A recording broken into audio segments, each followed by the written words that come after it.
Good evening, everyone. Welcome to the Hutchinson City Council meeting for Thursday, December 19th, 2024. We'll call the meeting to order.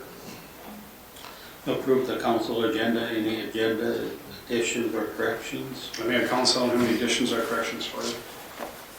I make a motion to approve it as presented. Second. Motion by Chad, second by Tim to approve as presented. Any other discussion? All in favor say aye. Aye. Say nay. Motion carries.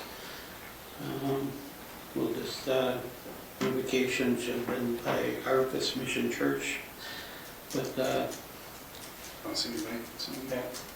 snow must have got him. We'll have a moment of silence.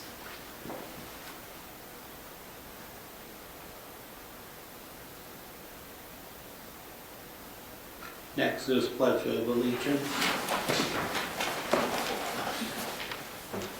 I pledge allegiance to the flag of the United States of America and to the republic for which it stands, one nation, under God, indivisible, with liberty and justice for all. Donations of gifts, donations, and community service to the city. Does anyone have anything tonight? I just want to recognize Pat and Joy May for spreading a lot of Christmas cheer. They do a great job. So just wanted to say thank you to Pat and his wife. Thanks. We have two resolutions underneath there. Just one. Just one resolution. No, this one, yep. Resolution number 15804, resolution accepting $250 donation from the Hutchinson J.C.'s and $500 donation from Kent Coxier State Farm for the Fireman's Park project. Make a motion to accept those donations. Second. Motion by Chad, second by Dave to accept those donations. Any other discussion? All in favor say aye. Aye. Nay. Motion carries. Public comment, just come forward, state your name and address for the record. All right, we have approval of minutes. We have the regular meeting minutes of December 10th, 2024. Move to approve. Second. Motion by Tim, second by Dave to approve which minutes. Any other discussion? All in favor say aye. Aye. Opposed say nay. Motion carries. Consent agenda, this will be done with one motion unless somebody pulls something off for discussion. A is approval of the 2025 Basin renewals. B is approval of the 2025 vacation schedule. C is appointment of Tom Lambert to the Hutchinson Utility Commission to December of 2029. D is approval of memorandum of agreements with the MPEA Police Officers Union. E is approval of purchase of Oddfellow Park playground equipment. F is approval of adoption of a Hutchinson downtown improvement. G is approval of resolution number 15802, resolution adopting finding of facts and reason for approval of the final plat for the Danielson addition with favorable planning commission recommendation. H is approval of resolution number 15803, resolution adopting finding of facts and reason for approval of lot split at 305 Adams Street Northeast with favorable planning commission recommendation. I is approval of resolution number 15816, resolution to dispose of surplus property as creekside blending line equipment. J is approval of resolution number 15817, Greater Minnesota Transportation Alternative Grant support grant application. And K is laying appropriations and contract payments. Anything anybody wants to pull up for a discussion? I'd make a motion to accept or to approve the consent agenda. Second. Motion by Chad, second by Dave to approve the consent agenda as presented. Any other discussion? All in favor say aye. Aye. Say nay. Motion carries. Get down to communication requests and petitions. Review of the council member appointment to city boards and commissions. Yes, Mayor and Council, we have our organizational meeting coming up on the 2nd of January, and usually before we do that, we'd like to at least have an opportunity prior to that for the council to discuss the upcoming appointments for the 2024 season. And so I've included in your packet just kind of, where the appointments were last year, kind of the history on appointments from, for the various council members. And then just really provide an opportunity for you guys as a council to discuss, is there a desire or a need for anybody to change committees, and or is there a desire for any new committees to be added, so then we can bring that forward at the organizational meeting on January 2nd. And if you're comfortable with the way everything's laid out, that's fine, but we usually like to at least provide an opportunity prior to that organizational meeting for the council members to have any discussions. I was fine with what was presented.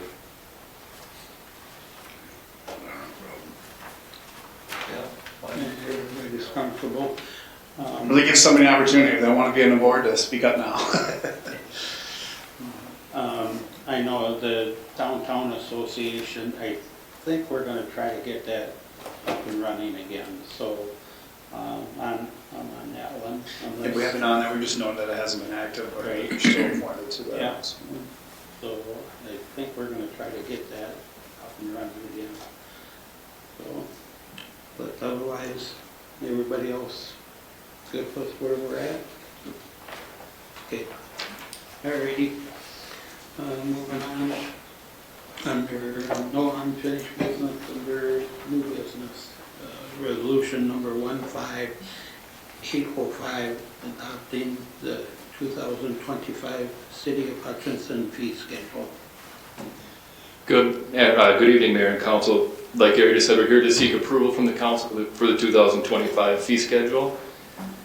Similar to the preliminary fee schedule that we had sent you guys back in October, any changes are in red there for you to see to kind of stand out a little bit. A few to highlight. One would be the 5% increase in refuse monthly charges like we had planned. This is year 2 of 3 for that. There's an 8% increase for stormwater utility rate charges as requested by Public Works, and then some miscellaneous park and recreation fee changes or structure changes for that as well. Any questions that you guys have on that? If not, we would seek council's approval for resolution number 15805 to approve the fee schedule. Motion to approve. Second? Motion by Tim, second by Chad to approve the 2025 fee schedule. Any other discussion? All in favor say aye. Aye. Opposed say nay. Motion carries. Thank you. Thank you.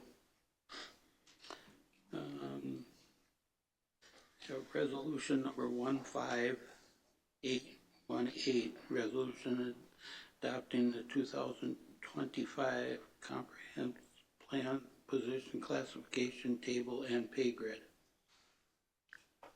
Evening, Mayor and Council. Right, I sent a handful of things for you to take a look at. The 2025 compensation plan remains mostly unchanged from 2024 with a couple of small edits. How internal transfers are handled, definition of internal transfer, and then slight adjustment on how our pay increases are applied for increases that fall in the middle of the pay period. Where most of the changes take place, just like most other years, are going to be The pay grid, which is a 4% shift from the 2024 ranges. That was discussed at length with the wage committee, using various data points to determine that. Specifically, our compensation consultant puts out a annual compass, is what he calls it, which has been very accurate for the last decade. Reminder that when the ranges shift, that doesn't automatically mean that the wages shift. Only individuals that fall below 80% are going to see a pay increase at the first of the year. Detailed in the compensation plan is that our performance merit increases go into place in March, which is based on performance reviews, and that grid is included in that compensation plan.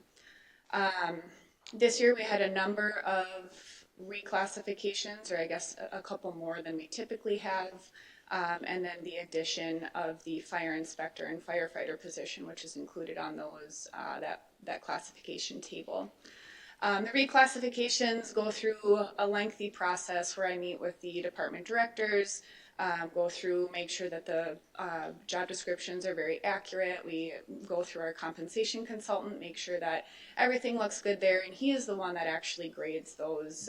So he's a very unbiased individual, which is super helpful. So several came back as being regraded from a grade 140 to a grade 150, specifically 2 positions in the wastewater plant and 1 position in our streets department, as well as Mr. Sabora, our city attorney.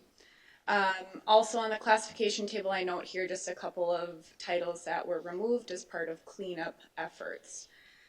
So I'm going to pause and ask if there's any questions.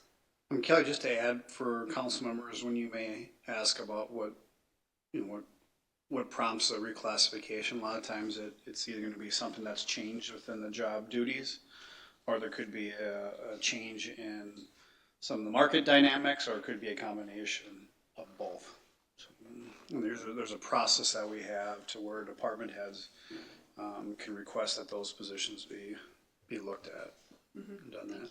One thing to keep in mind, I know it's been in a discussion piece at the Truth and Taxation hearing and at our last council meeting. And so I guess it's more of a conversation piece now for you, and whether or not you want to wait till we have discussions on the budget. But as noted within this is that fire inspector position has been included. And so if you do adopt or look to adopt this resolution, that currently it's included within that. Obviously you could adopt the resolution and remove that. And so I guess that's more of a point of order if you want to have a discussion on the overall budget first, or if you're comfortable in approving this resolution. But ideally, if you do approve the resolution as presented, that position, that's essentially the action of the council to approve the addition of that position.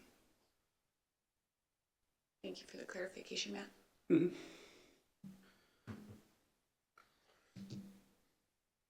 I'd say let's wait until we have our other discussion.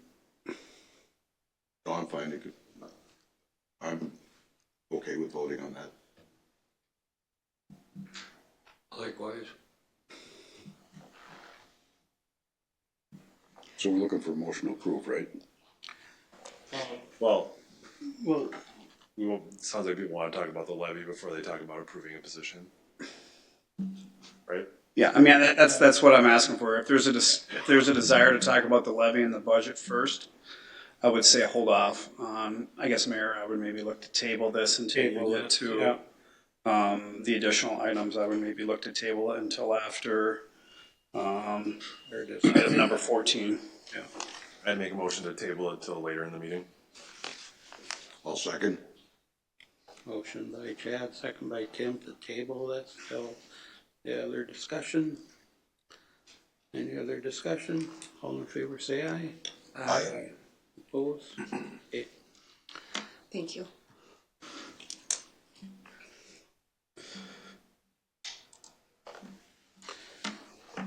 All right, resolution number 15819, resolution adopting the 2025 seasonal temporary part-time compensation plan, pay level and table and pay schedule. This one's a little bit quicker. This one, it has not been updated since 2022. Applies specifically to our seasonal and temporary staff, and then a couple of part-time positions specifically within our liquor store. This one, we do propose that we, on an annual basis, review these wages. Proposed in here gives a little bit of a structure to adopt a percentage increase that's about half of what the full grid is going to go. But then there's language in here that gives some flexibility should that be too much or not quite enough. So what we're looking at here is mostly the wages. The table here was included for you to see. This one we flex a little bit throughout the year based on the needs of the departments, which is included in that resolution, but mostly looking at this pay table here. So I would ask for approval of the seasonal, temporary, and pay-time pay schedule. And make a motion to adopt it. I'll second. Here we go. Something specific you want to see? Hey. That? Sorry. No, that's Motion by fine. Chad, second by myself to approve. Any other discussion? All in favor, say aye. Aye. Opposed? Motion carries. Thanks, Kelly. Want that up? Do this way. Andy, just do one at a time? Yeah, I'll go through all the enterprise funds, and then at the end, you can approve them all at one shot, if you're okay with that. Yeah, obviously, we act on the separate agenda items, so item 12, item 13, item 14, those should be acted on separately. Andy's gonna first talk about 13, or 12. I think, it's up to you. You could do resolutions 806 through 811 in one once he's gone through that, or if you want to take those separately, that's released to the council. But I guess I would maybe have that conversation once Andy has presented the material. So. All right, we had a council workshop back in November to go over the enterprise funds, so I'm not gonna go through them in detail. I'm just gonna touch on some of the more important items in more a summary version. But starting with the liquor store, we're showing down at the bottom net revenue or loss for the year 2025, showing a net loss of $7,068. And this is going to be kind of a typical theme with the enterprise funds, because we actually do budget for depreciation expense, which typically results in a net loss. But it doesn't mean we're losing money. I know there was a question last year at the Truth and Taxation meeting about these funds losing money. They're not losing money. So the green bar there, you can see when we convert that net loss to a cash flow, essentially adding the depreciation back in, we're showing a cash flow on the year of just under $51,000. And then if we back out the capital and transfer out, we're actually showing a cash from operations of just under $646,000. So fairly healthy fund generating cash that provides not only for capital outlays, but also that $550,000 transferred to the general fund. And you can see at the end of 2025, we're expecting a cash balance of about $641,000 roughly. And then we're showing within this fund, this is the only fund we're actually showing this, two different cash balances at the bottom. We're showing $400,000 as our need for ongoing operating cash, and then building a maintenance fund as well for looking out into the future, whether we want to build a second store out south of town or upgrade the current store. We'll hopefully be building a cash balance that'll help at some point. And then just stop me. I'm going to forward on to each fund. If you guys have questions, feel free to stop me at any time. The water fund budget, first of all, there's no rate increases budgeted for 2025. Now we're showing a net loss of just over $1.4 million. And a lot of that due to depreciation, but also to the capital outlay that's a little higher than typical for this fund. But as we convert that to cash in the green highlight there, we're showing a negative cash flow of $304,000 on the year. And that's simply due to the higher than usual capital outlay. I believe 2025 is the last year of the meter reading, or I'm sorry, the meter change outs for all the water meters. And then we should fall back to a more level capital outlay going forward. And then cash provided by operations, 1.17 million, so very healthy cash provided here, allowing us to do these capital improvements. And we should end the year with a cash balance just under 4 million. Wastewater fund, very similar, $3.7 million deficit in 2025. And you can see the capital outlay there. We're budgeting for 3.7 million of capital improvements within this fund, and that's addressing some of the processes and equipment related to the biosolid program out there at the wastewater fund. So after this year, we should see a more reasonable level of capital outlay within this fund. We look at our cash flow for the year in green, 2.5 million negative cash flow because of the capital projects. And then this fund is generating over 1.3 million of cash with its operations. And even though we're spending that money on the capital for the year, we expect to finish just under 5.1 with cash balance at the end of 2025. And again, similar to water, there's no rate increases within the wastewater fund. Stormwater fund, I think Justin did mention this with the fee schedule. We are budgeting an 8% rate increase for the stormwater fund. We're showing a net loss of just under 349,000. Again, similar to water sewer. That's because our capital outlay is a little heavier than usual at 558,000. You can see we have in green our negative cash flow for the year, 93,000. And that again, due to the capital expenditures, we're actually generating 465,000 of cash from operations. So fairly healthy, but there is a need for those rate increases just because of the extensive number of ponds we have in town, the maintenance of those ponds, and then also accounting for the stormwater infrastructure with our roadway projects. But despite that negative cash flow for the year, we should end 2025 with a cash balance of a little over $1 million. Then the refuse fund, this was the other fund that Justin mentioned, a rate increase. 5% has been factored into the budget, and that's to address the rising costs with our residential refuse program, and in addition to the cost to dispose that material at the landfill. So we're showing a net loss of 178,000. That's with a very moderate capital outlay. We're only showing 35,000. I think that's for a new vehicle. But if you recall, in prior years, we had substantial capital outlays budgeted within this fund for that source separated process that is now pretty much complete, Andy. So we should be back to more level capital outlays going forward within this fund. So negative cash flow on the year, a little over 6,000, but cash provided by operations, 133,000. And we should end the year with a cash balance of about 1,145,000.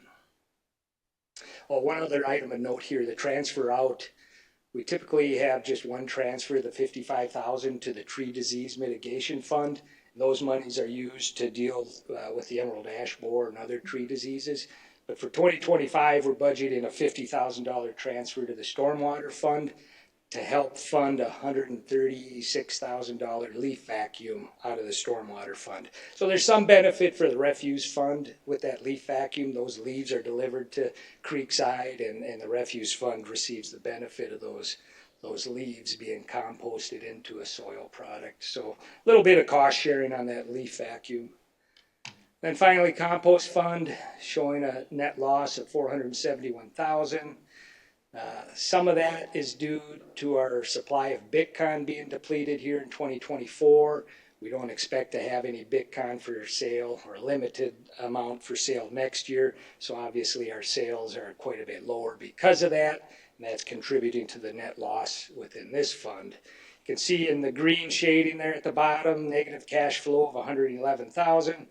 And then our cash provided by operations of 313,000. And then we expect to end the year with a cash balance just under $2.1 million. I don't know if you can see this too well. I showed this last year just so you could see our enterprise funds in total. Doesn't include Hutch Utilities, but all our other funds. You can see we have total net loss of 6.16 million roughly. Annual cash flow, a negative 2.99 million, but our cash provided from operations over 4 million. So healthy funds, healthy reserves, and that transfer out there, that's a little deceiving this year. That includes some for that leaf vacuum I just talked about, and then also that tree disease. But we're at 870,000 is transferred from these funds into the general fund, which helps to keep your taxes, the city taxes, a little bit lower. And I believe it would be an additional 10% tax levy increase if we didn't have those transfers. And the median home value would be paying about $135 in extra taxes without those transfers. So yeah, the rest of this is just the resolutions that you have in your packet. So I guess I'll leave it there and open it up for comments, questions, or discussions. One thing I'll note, and people that may look at that and see, well, those are all running a negative. You know, and Andy highlighted this, but just for clarity, we're basically using cash to pay for capital projects. And so what we've determined is that we have very healthy cash balances that we can use that balance to help make, you know, significant improvements to the different facilities without having to borrow money. And so when you see that, that's why we're basically reinvesting those revenues into the different facilities or operations. Any questions for Andy? Yeah, the whiteware pickup that we do Correct. twice a year, that cost went up too, am I? It's been going up the last 3 or 4 years. Just so the public realizes that that's not an inexpensive program, but I'm sure everybody wants to keep And it. I think it's doubled in the last 3 years, was it? I remember looking back at those costs. Yeah, this was our third year paying for that, and it's pretty much doubled each year. Yeah, so. Yeah, the unfortunate part of that program is the landfill charges $35 per large bulky item, and those have just been growing. It's been a lot of bulky items. Yeah, I think, Tim, you bring up a good point. You know, when we're talking about raising those garbage fees 5%, part of that is to help pay for that. And for the council, those of you who've been on for a while, we went from 2009, I think, or 2010, till last year, we didn't touch garbage rates. So there was about a 14, 15-year period where rates weren't touched, and now the last 2 years, it's essentially caught up to us where we've had to address those rates. Any other questions for Andy? Is it all right if I just do them up with one motion? Motion approved 15806 through 15811. Second that. Motion by Pat, second by Chad to approve. Any other discussion? All in favor say aye. Aye. No opposed, say nay. Motion carries. Thanks, Andy. Resolution number 15812, resolution adopting the 2025 general fund budget. All right, after last week's council meeting, we're bringing 2 different scenarios to you for the general fund. For the tax levy, we're going to bring 4 different scenarios, but only 2 of those scenarios affect the general fund. And that's primarily whether to include the fire inspector position or not include. So that's the difference between these 2 scenarios. First scenario is what staff is recommending and what Matt showed at the Truth and Taxation meeting with that position factored in, and that would account for a 5.8% tax levy increase, which is down from 8.6 back in September for our preliminary levy. And then that scenario 2, if we remove that fire inspector position, that would remove about $93,000 of expense out of our budget and out of our tax levy. It would bring our levy increase down to a 4.4% versus the 5.8% that's up in that scenario 1. So those are the 2 scenarios that are in front of you tonight. You can see both scenarios are balanced budgets. This one here has the fire inspector included. Our total revenues and total expenditures are at a little over 15.7 million. benefits, wages and benefits category is up 4.9%. We take that fire position out in scenario 2, and that wages increase goes down to a 4%. So that's the big difference between the scenarios. I'll show you all 4 levy scenarios just because I think it's a factor in your decision related to this general fund budget. So whatever you decide here with the general fund really will affect whether the fire inspector position is included. So I guess all 4 scenarios, let's kind of disregard the ladder truck at this point, but you can see if you include the fire inspector position, you're looking at either a 5.8% total city levy, which is that top one there, 5.8. If you include it but take out the ladder debt, you're at 5%. If you take out that fire position but include the ladder debt, you're at 4.7, and then remove both of those components, you're at 3.9. So that's what we're going to be looking at with the levy conversation.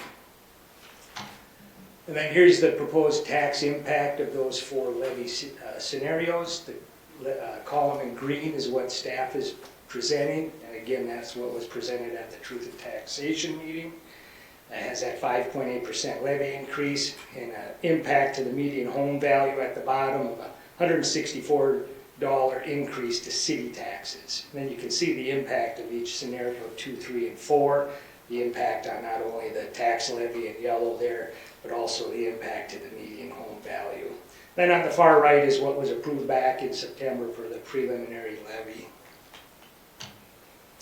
And then I'd like to show this 5-year forecast just to kind of keep it in the back of your mind as we're talking about 5 and 6% levy increases.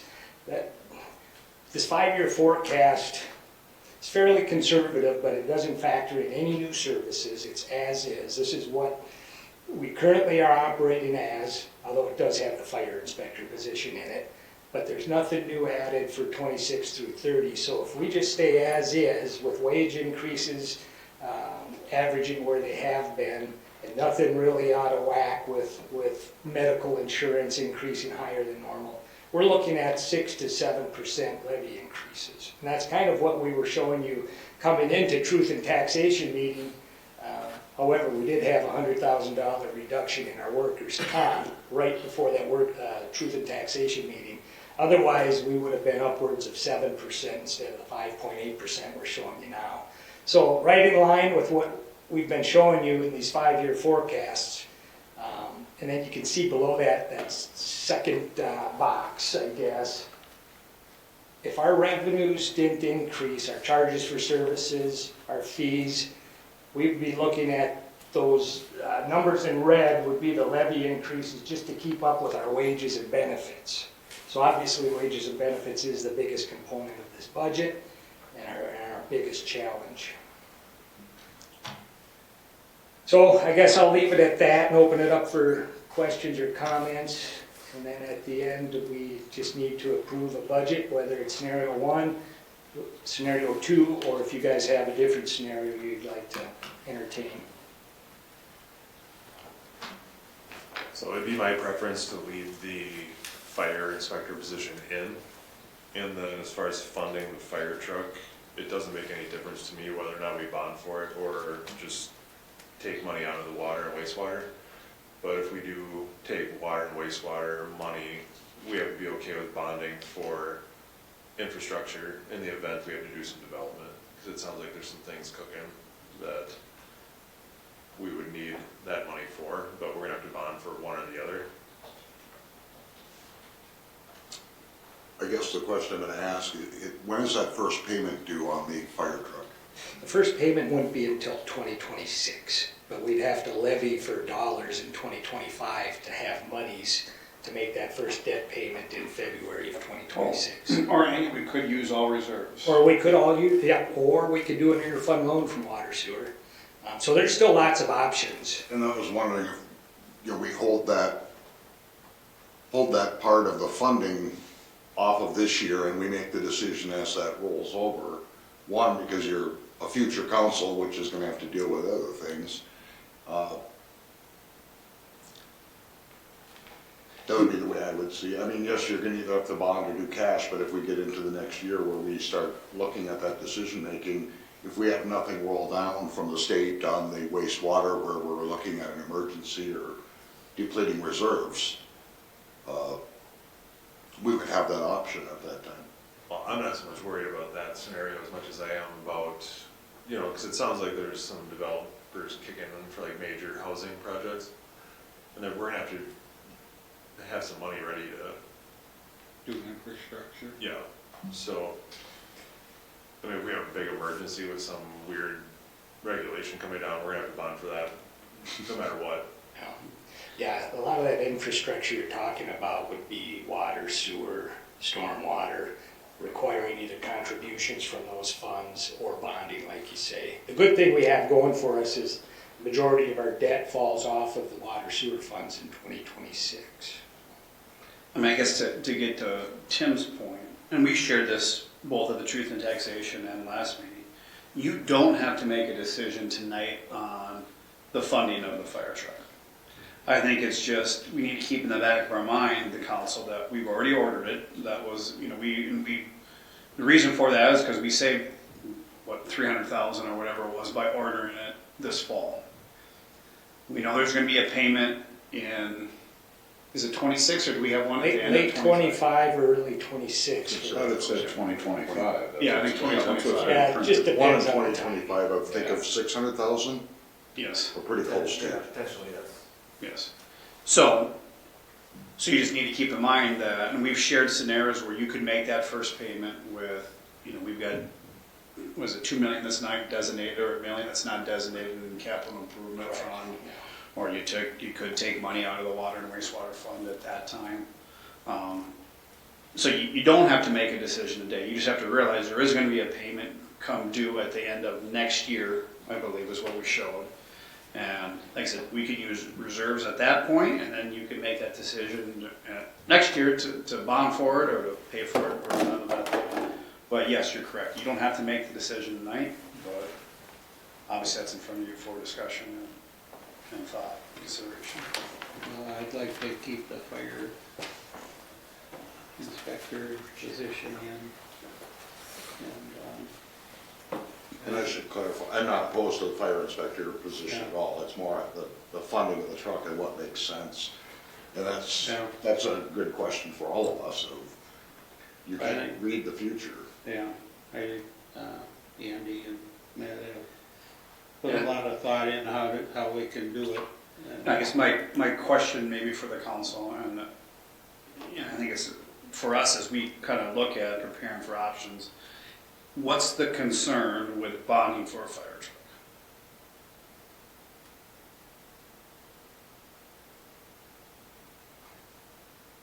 I guess, is there a negative? Well, the Andy, negative, for that? it affects your debt levy, so people are paying their property taxes towards it. Just, and there's different ways obviously to look at debt when it comes to government, right? It is different than your own personal debt, it is different than potentially a business. A lot of times when we look to bond for projects, whether it's street or equipment that's gonna be here for 20 or 30 years like a fire truck, some of the thought process is it's not all being burdened by that current generation of taxpayers, because the idea is that we'll use the fire truck, for instance, that's going to be around for 30 years, 25, 30 years. And so really the generations over the next 20 years are paying for the use of that, where if you pay for cash, it's the current taxpayers are paying for that. I'm not saying that's right or wrong, that's just the way to look at it. It's the same reason that we bond for streets, is that that's going to be paid for over 10 years. So the users that are using it today, and that are using it 5 years from now, that are using it 10 years from now, still all have that benefit.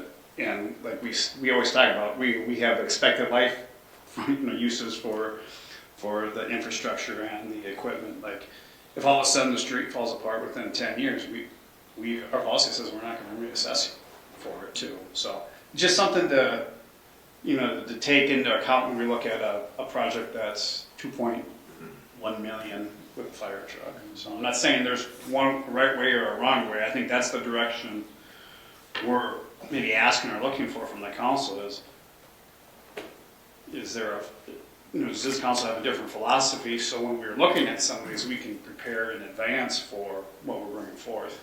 What kind of, I mean, I feel like we're kicking the can down the road. We've agreed to buy the truck. We're gonna have a payment next year. I don't think that's an issue. Whether we bond, which, how long does that take, Andy? We have to present it to the council. We have to see what we can get the rates. We would roll it in with our street bonding. And, Right.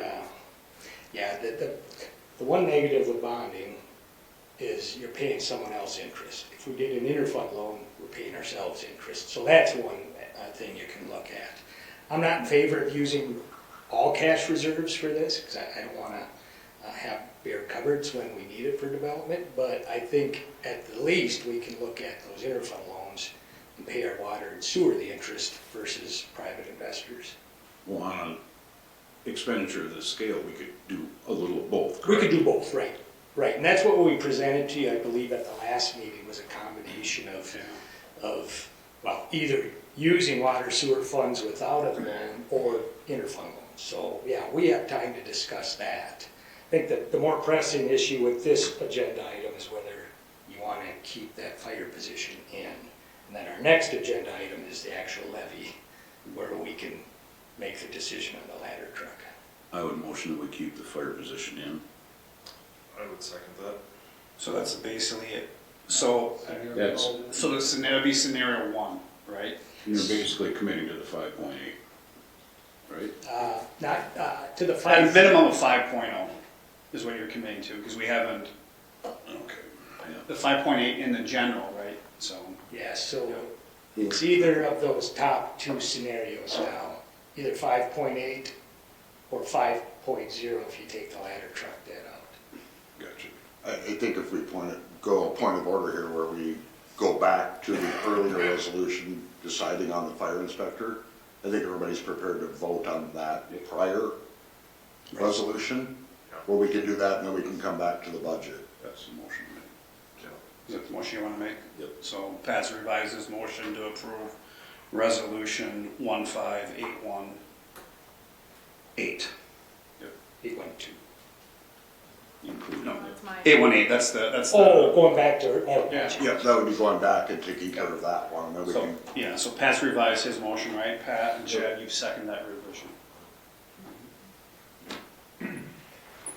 There you go. Motion by Pat, second by Chad to approve resolution number 15818. Any other discussion? All in favor say aye. aye. Opposed? Carried. Then we have to 15812. And I think that if you're, based off of our current discussion right now, you can approve 15812, scenario one that was presented. Scenario one? Pat, Yes. is that the one you want? That's the budget. That's that's the the budget. budget, right? Yeah. Okay. So that's just this line item right there. You have that resolution, maybe money for the budget that shows what they're.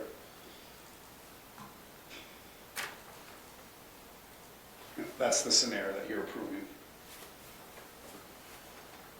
for the budget. So Pat, you made that motion? Yeah. Or, Motion approved. yeah, I will second that then. Okay, motion by Pat, second by Chad to approve resolution number 15812. Any other discussion? So which, just so I have it clear, which one of these does it fall into? These two scenarios are now in play for the levy conversation, but you just approved 5.8% increase for the general fund tax levy. We haven't talked about the debt levy yet.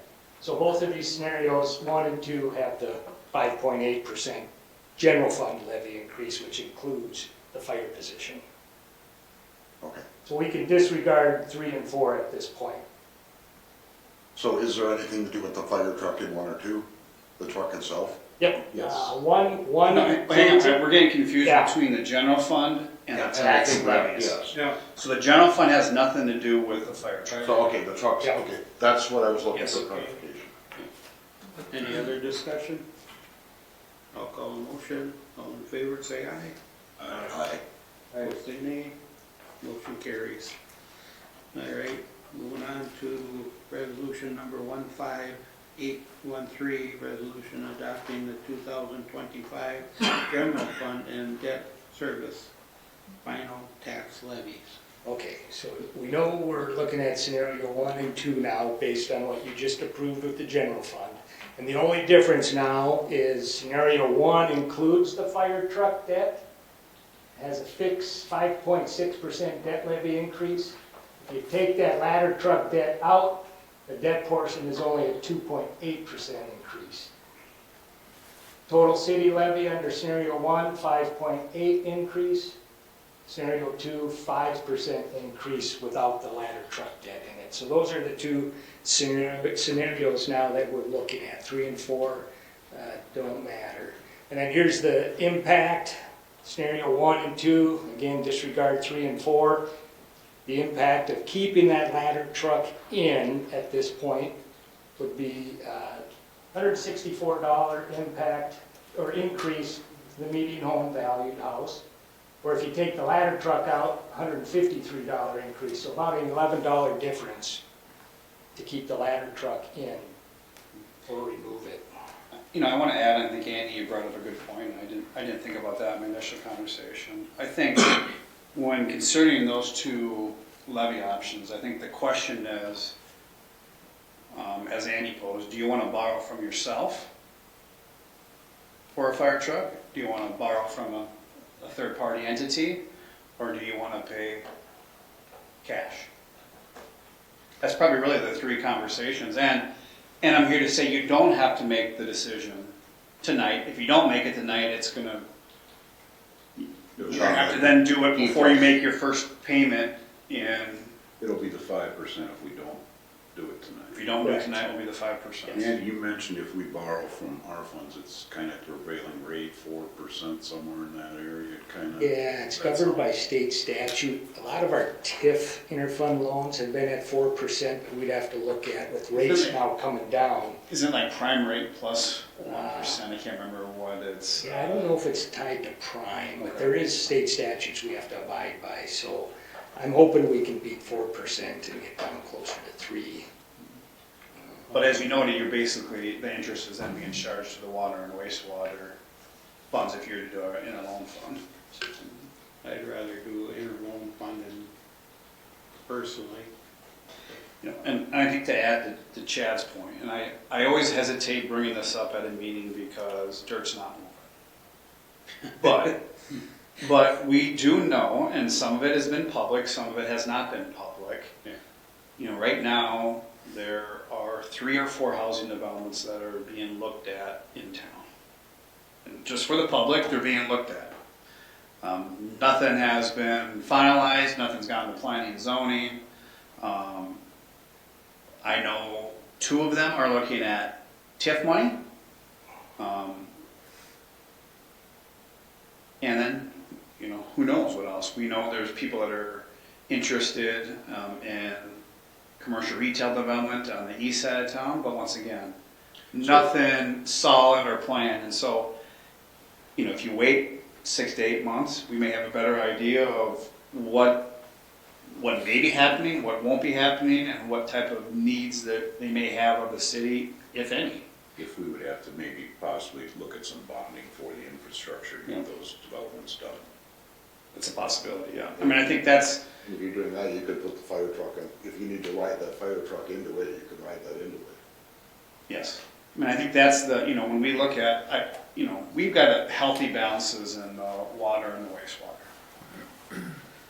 And there's other scenarios that you'll be faced with. Like I said, do you want to use cash or do you want to use, utility bonds? You know, if you have to look to extend water, wastewater, and storm for any type of developments. You still have some flexibility, but I think that's just enough. Like I said, I think it's easy for us to look at these numbers right now, but we have to think about, and we always talk about this, we don't make decisions based off of just today. We make decisions on, you know, how's it going to impact the city 2 years from now, 5 years from now, 10 years from now. It's an exciting time because there's a lot of interest, but we've been here before where there's a lot of interest, and we're sitting at the end of the year going, well, that was all talk and nothing happened. But I think we do need to have in the back of the mind, there may be a need for additional investment in the community in the realm of infrastructure if some of these make it to fruition. But I can't sit here today saying what that's going to be. And personally, I'm leaning towards the 5% with the knowledge that we are gonna make payments on the truck. And those are decisions that maybe we'll have more information when that rolls around, when we get closer. I don't think we're gonna find ourselves in a worse, I mean, it could, but with our balances in some of our accounts, to me, it seems like, like I said before, I don't mean to kick the can down the road, but I think we have a better outlook at that time, which way to go. And a simple way to put it is we have enough money in reserves to make our first payment, if that's ultimately what we decide we want to do. Right. And one thing I want to point out, we added this ladder truck debt just under 70,000 at the last minute before the preliminary levy, simply knowing that the final levy can't be higher than September, or the September levy. So we put that in there so we had some flexibility, not necessarily that was going to be what we were going to do at the end of the day. So I think staff could recommend either way. And we do have options, like you say, with healthy funds.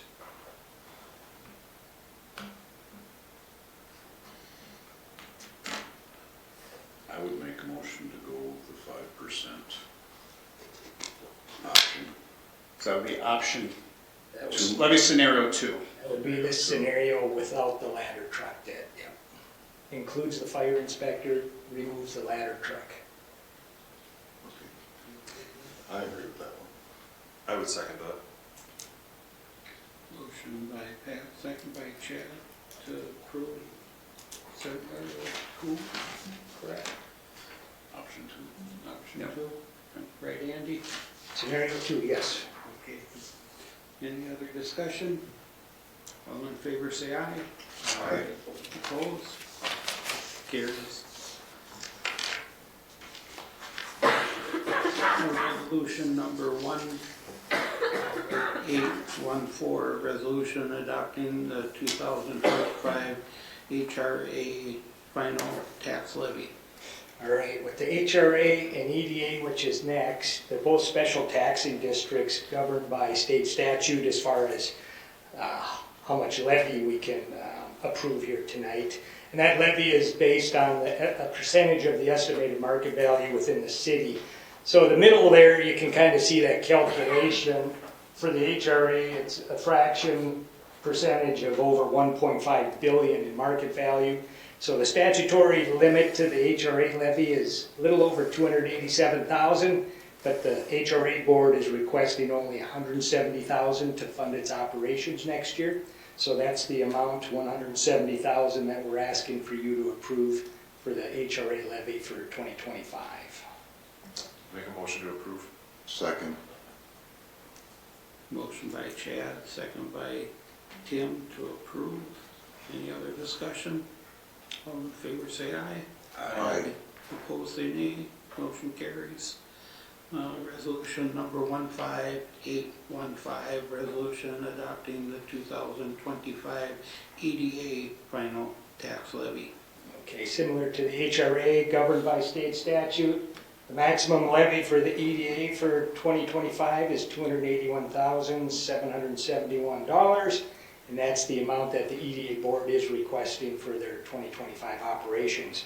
So I ask that you approve Resolution 15815 with a levy of $281,771. Make a motion to approve it. Second.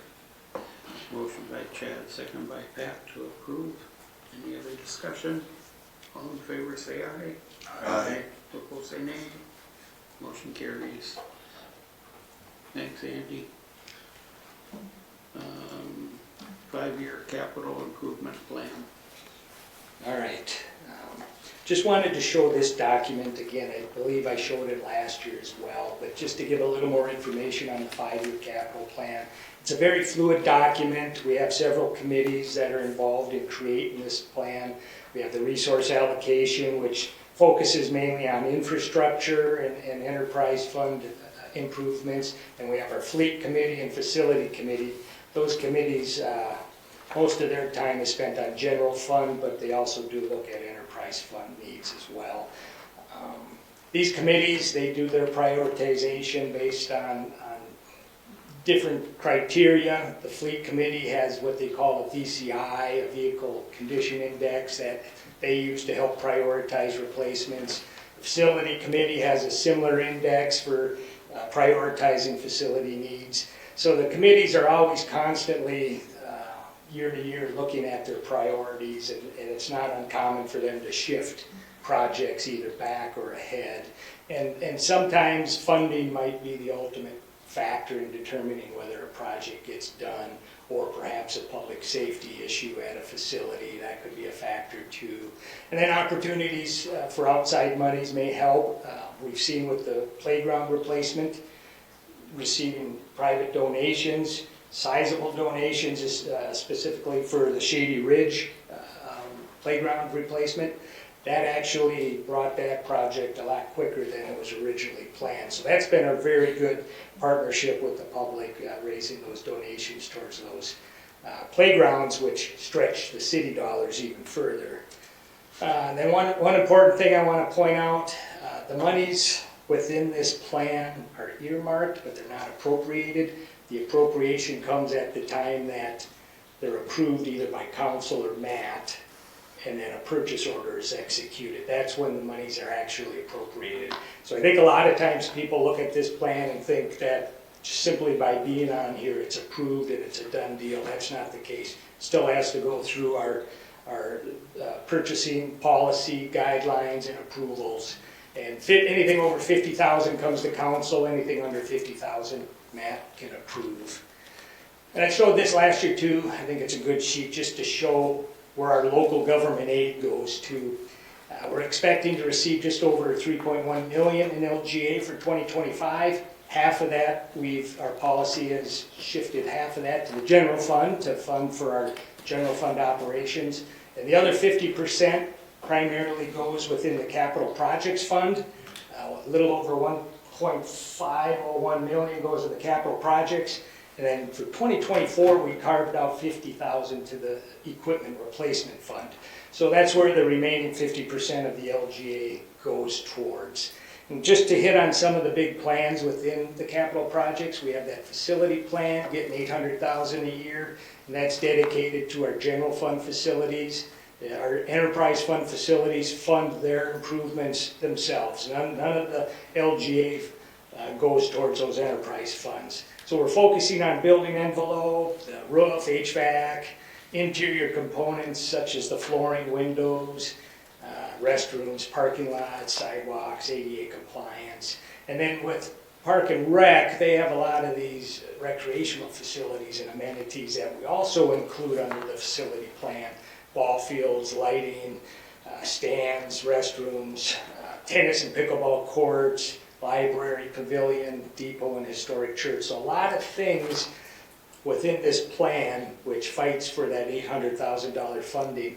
And unfortunately, we have some large projects every so often, so we kind of have to skinny down in some years to save money to handle those larger projects like the Civic Arena roof that we just completed last year.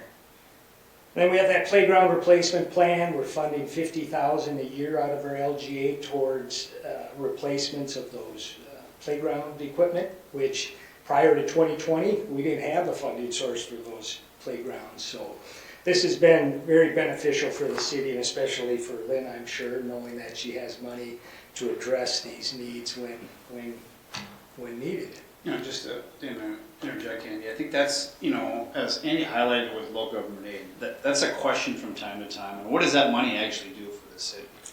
And I think that's an important highlight for both yourself as council members and the public to know. When we get that state aid from, that local government aid from the state, in our case, it's just over 3.1 million. We're allocating for the most part, every single dollar to a specific project or purpose. So, for instance, half of that goes to the general fund. So that's to help pay for the day-to-day operations, police, fire, you name it. Half of that local government aid is paying for those costs. The other half is paying for specific public improvements to facilities and equipment. So whether it's a building the city owns, or it's a, you know, large piece of equipment, maybe like a snow plow, those are that's help paying for that. So that state aid is being allocated for specific purposes, and if anybody ever wants to ask, we can say this is what it's going to help pay for.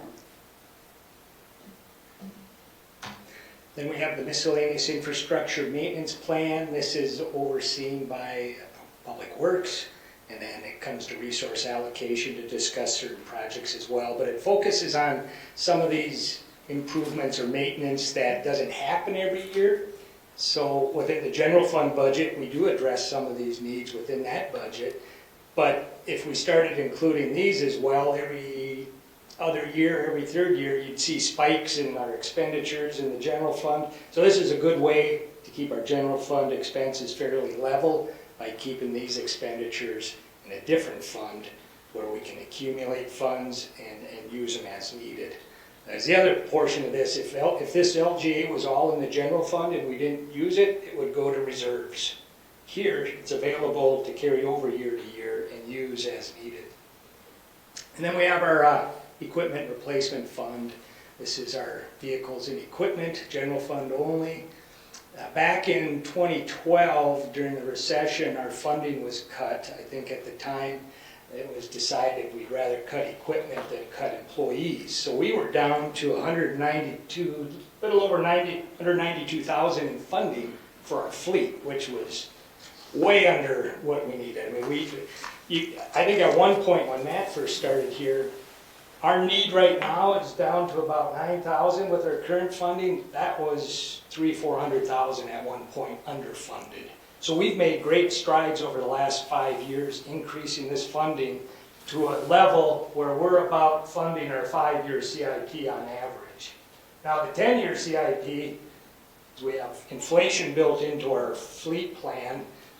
We're seeing some increases in pricing, so we'll have to keep evaluating our fleet funding as we go, just so we hopefully keep up with inflation and not get behind again like we did. And then in the packet, I included the detail behind the facilities plan, showing the projects we're completing this year and over the next 5 years. Same with the playground funding, and then the fleet inventory. So I won't go through any of that in detail, but I'll open it up right now if you guys have questions on any of this or want to see more detail. One other thing too that Andy didn't touch on that's the benefit of this capital plan is that we can use it for bonding when we need to. There's certain bonding requirements that require, I'm thinking about our capital bonding. When you have a 5-year plan, that's a resource that then opens up that possibility for funding. Right, it's a requirement for our 429 bonds, and then it's also looked at favorably by the bond rating agency. They like to see plans like this.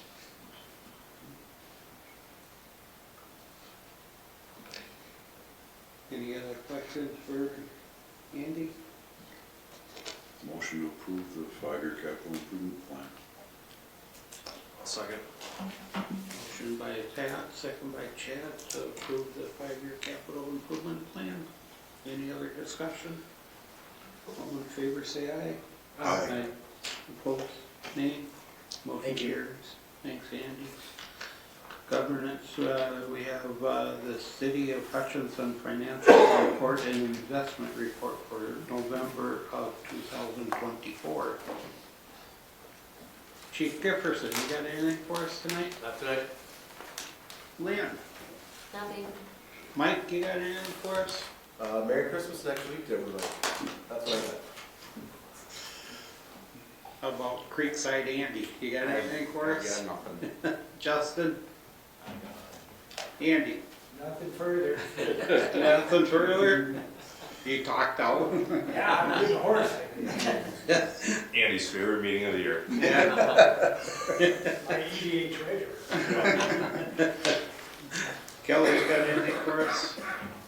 Mark, what do you got? Nothing else tonight. Great. Chad, let's start with you tonight. The ice skating rink at Park Elementary is open now, I guess, so that'll be exciting for the break. And other than that, Merry Christmas. Do you do the triple whatever? I mean, I move pretty well for a big guy, but more hockey skates guy. So, yeah. All right. Tim? I have nothing tonight, but happy holidays to everybody, and let's have a prosperous new year. Yeah. Dave? I'll echo Tim's comments, but otherwise I haven't been anywhere that requires me to report on, so. Except to my wife. Yeah. We did have a bike and pedestrian meeting yesterday, so that's, you know, a lot of that's the bike fleet that they share with the schools around. Lynn was there. And we talked about some intersections in town that, you know, this coming year we'll look at. Mike and Donovan was there, you know, that are of concern.